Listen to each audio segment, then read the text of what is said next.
Freethought Matters return. Well, Ask an Atheist returns too. Welcome to FFRF's Ask an Atheist. How long has it been, Bruce? Has it been a couple of weeks since we haven't been live? So here we are back. I'm Dan Barker. I'm co-president of the Freedom from Religion Foundation. And I'm in the Stephen Uhl Friendly Atheist Studio in Freethought Hall, which is the national headquarters of the Freedom from Religion Foundation in Madison, Wisconsin. On today's show, we're going to take a look at one of our other shows. We have a broadcast TV show called Freethought Matters. But first, I want to remind you that you can ask questions today in the Facebook comments, or don't try sending an email. I don't think that was going to work today for some reason. But at least ask some questions in the comments there on Facebook, and we'll try to get to those questions in a few minutes.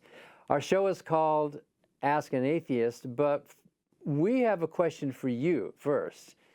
If you were the producer of our national TV show, our broadcast show, Freethought Matters, who would be your top pick for us to interview? So if you have a suggestion, you can just put it in the comments and we'll see what happens. We're very grateful that you take the time to watch and to read and to listen to all of FFRF's various products. Those products include this show, Ask an Atheist, our long-running Freethought radio show since 2006, our monthly newspaper, Freethought Today, which has been printing continuously since 1984, and of course our TV show, Freethought Matters.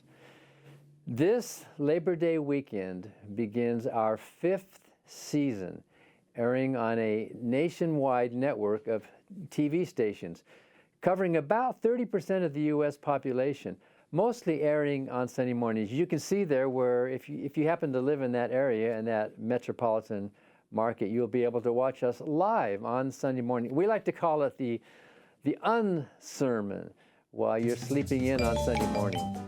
Since 2018, we have produced more than 160 original programs of free-thinking content, including interviews with leading atheist thinkers like Richard Dawkins, Daniel Dennett, A.C. Grayling, Andrianne, Cecile Richards, Steven Pinker, and Ron Reagan.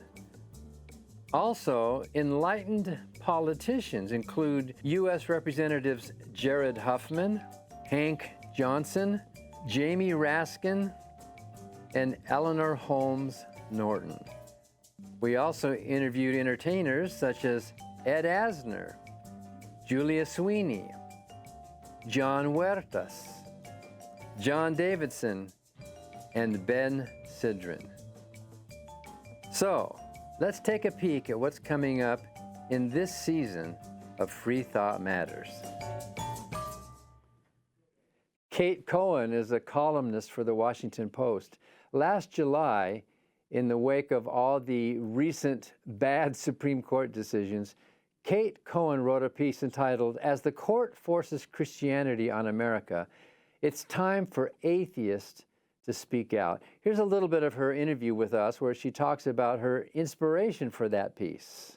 I wrote that column out of frustration with the tumult of news coming out of not just the Supreme Court, but I guess primarily the Supreme Court, that really seemed to favor a particular conservative Christian worldview, even when it comes to public policy that the rest of us have to live by.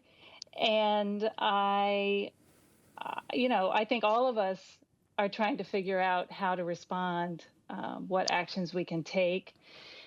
And I feel as if atheists might have a particular role to play in this battle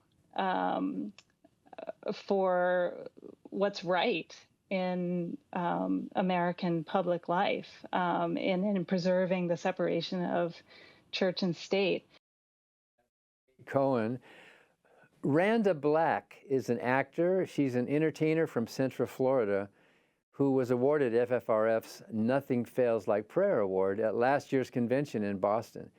She's part of a group in Central Florida that provides free-thinking invocations at government meetings to counter the overwhelmingly Christian slant of these orations. Here, Randa is discussing her path to atheism. When I listened to my dad with Madeleine O'Hare and arguing on the radio, I thought of atheism as angry with a capital A. And I didn't want to be that way. I didn't want to be angry all the time. So I kind of rebelled against that in a way. And I married a Christian man and I got involved in the church and I really tried to believe. But of course, I got involved in Bible study and started actually reading the Bible. And then there's the mistake right there. Exactly. Yeah. We do want to, I mean, so you did become an atheist then. I did. You had to think your way through it yourself, though. I did. And I just, I really tried, but I just couldn't buy into it.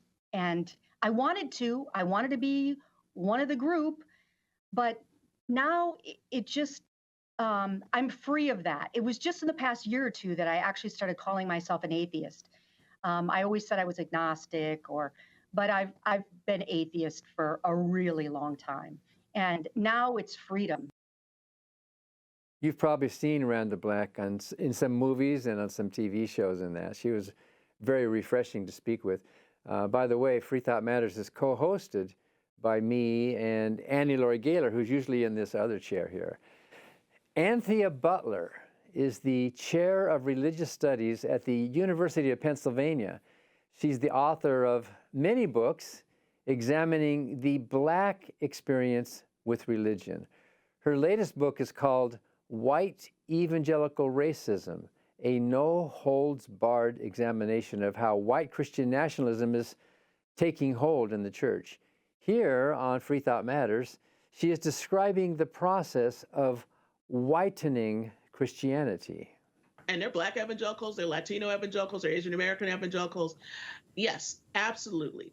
But what I'm talking about in this book is both sort of a way in which people look, it might be one way, but in another way to talk about the practice of whitening evangelicalism. In other words, it's the ways in which all of these groups are asked to have certain kinds of behaviors and beliefs that are held by the majority group of white evangelicals, and they have to give up something of their own culture to do that. And I think that's really important to understand. So when you heard the word evangelical, just like me, you think good news, right? But unfortunately, for a lot of different groups, the good news means you got to sing a certain kind of praise and worship music. The good news means that you can't do your cultural practices the way you might in terms of worship, in terms of belief. The other thing that means is that you can't be part of movements that are about racial justice. So, for instance, let's talk about the ways in which evangelicals talk about Black Lives Matter. They think it's a terrorist group. They think it's this or that or the other. And the problem with that is that why wouldn't you as an evangelical want to see less Black people being killed and respect for African Americans? That seems to be very straightforward to me. But for evangelicals, they racialize this and saying being in Black Lives Matter is akin to being Antifa or all these other kinds of political beliefs. And so what you see is a conflation of the politics alongside the religious beliefs. And a lot of times the political beliefs that are conservative overarch and take over the kinds of beliefs that evangelicals should have, that, you know, the gospel is open to all of those kinds of things that they say, but they don't quite do. Anthea Butler is really impassioned. She's really energetic, and you can watch that entire interview in 2 or 3 weeks. Is that right? In 3 weeks from now. And we don't just interview women. We also have some men on the show. Geoffrey Stone is a professor of law at the University of Chicago Law School. He had the privilege of clerking for Justice William Brennan during the era when the abortion law Roe versus Wade was upheld. And he had a front row seat at those proceedings. Here he is on our show talking about what he sees as the failings in this recent Dobbs decision that overturned Roe v. Wade. I think that the Dobbs decision was wrong in many ways. Historically, I think Justice Alito's opinion discounts the extent to which abortion had been legal through all of Western history until the mid-19th century. And he also discounts the reasons why it was made illegal, which are not admirable and should not be regarded as respectful or weighty. He disregards all of that. And he disregards the fact that it was largely a religious movement that is not supposed to play a critical role in American law and American constitutional law. And the other thing he does historically, I think, is to discount how the framers of the Constitution themselves would never have imagined that abortion would be made illegal. That was simply it never happened pre-quickening in their world or in history. And the idea that this was something they could ever have imagined happening is simply wrong. Professor and legal scholar Geoffrey Stone. Another scholar, Samuel Perry, is an associate professor at the University of Oklahoma, and he's a leading expert on conservative Christianity and how that interacts with politics. His latest book, which is co-authored with Philip S. Gorski, is called The Flag and the Cross: White Christian Nationalism and the Threat to American Democracy. In this brief clip from our interview, Professor Perry discusses the religious underpinnings of the January 6th insurrection. There's this common misconception, especially after the events at the Capitol. We all watched on TV. We all saw these. We've seen the video footage. We've seen the photos of the violence, but also the Jesus Saves signs and the Christian flags and the impromptu worship sessions and even a prayer in Jesus' name in the Senate chamber. And I think, unfortunately, it was quickly that kind of symbolism, that kind of ideology that we witnessed on display was marginalized as something that is not mainstream, as something that is radical or it is fringe. And we'd agree that, yes, that is a radical instance or instantiation of that kind of like ideology. And yet we wanted to argue that the underlying ideology beneath the Capitol insurrection and the kind of forces that we saw buying into the big lie, buying into anti-democratic trends over the past few years is not fringe and is actually something that is alarmingly mainstream. That is white Christian nationalism. So what we're trying to do in that initial chapter is we're really trying to help Americans understand that even when we see these very, very radical instances of Christian nationalism erupt into violence, it really is reflecting something far more pervasive beneath the surface, and that's what we really need to target. Sam Perry, by the way, is a believer, but he's completely with us on state-church separation and on the negative influence of Christian nationalism during the January 6th insurrection.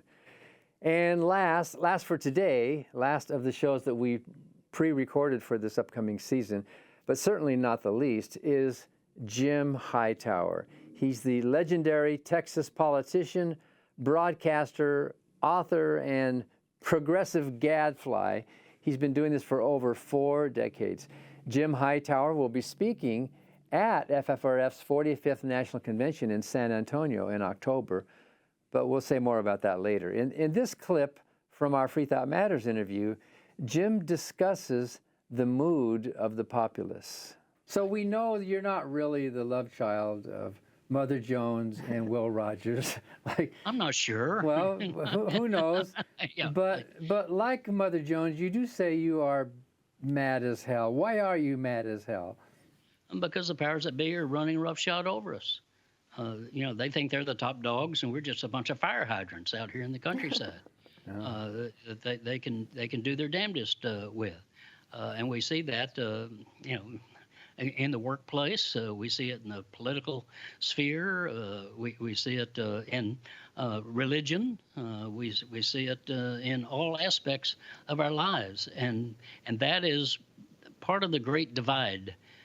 I think key to the great divide in our country today is people do not feel that they matter anymore. And so they are mad as hell. And they are responding sometimes illogically by voting against what would be perceived on a rational basis as their own self-interest. But, rationality goes out the window when you're being stomped on. And these people are being stomped on, and so they're fighting back. So that's Jim Hightower. He's actually the first guest on Freethought Matters, which premieres this Sunday. Is that September 4th or September? Well, anyway, this coming Sunday.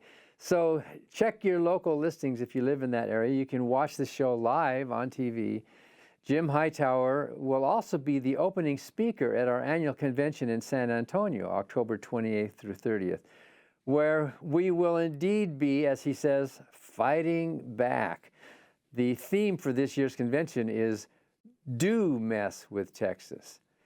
Anthea Butler will also be there, who we just saw a few minutes ago, along with the author John Irving, abortion rights advocate Amy Hagstrom Miller, Nebraska State Senator Megan Hunt, Daniel Mock of the ACLU, a high school activist, Max Nybert, an 11-year-old author, Elle Harris, the actress, Alice Gretchen, the author, Hector Garcia, and many others. But what I'm really excited about at this convention is the debut of Godless Gospel. Godless Gospel is a group of former gospel musicians and songwriters, as in black gospel. Andre Forbes is the director. He's a songwriter and all that. He got fed up with religion. They are now agnostics or atheists or freethinkers. And Godless Gospel is using that gospel music, but with good, positive, secular lyrics. Let's look at a sneak preview that was made during the demos. We made some demos in the recording studio of just 4 of the Godless Gospel songs made during a recording session and a rehearsal.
I'm thinking for myself and I'm back on track, and I can tell you life is good. They used to tell me that I was condemned. So life is good. As life as an unbeliever is unbelievably good. We're really excited about this debut coming up at our convention. Those are just little bits of 4 of the songs. There's going to be 7 or 8 tunes. And you'll be able to either clap your hands and sing along with us, celebrating what's real. Gospel, the word gospel just means good news, right? So we atheists and agnostics, we also have good news too, that there's no top-down purpose of life, but that there is a bottom-up purpose in life. As with the love and the joy and the feelings and the meaning and all of that that makes life so rich. So this is going to happen in San Antonio, Texas, the final weekend of October. It's kind of scary, the Halloween weekend, but this won't be a scary convention. October 28th through 30th. There's still time to register. I don't know if the hotel rooms are going fast or not, but you can register for the 45th Annual Convention of the Freedom from Religion Foundation. So someone did hand me, Sadie handed me a list of people who are suggesting interviews for future shows of Freethought Matters. Whom should we interview? Somebody suggested Aaron Ra. That would be great. Aaron Ra, R.A., is quite an expert on the Bible. Steve McRae, Don Prothero, and Gregory S. Paul. S.T. Joshi, that would be a good interview.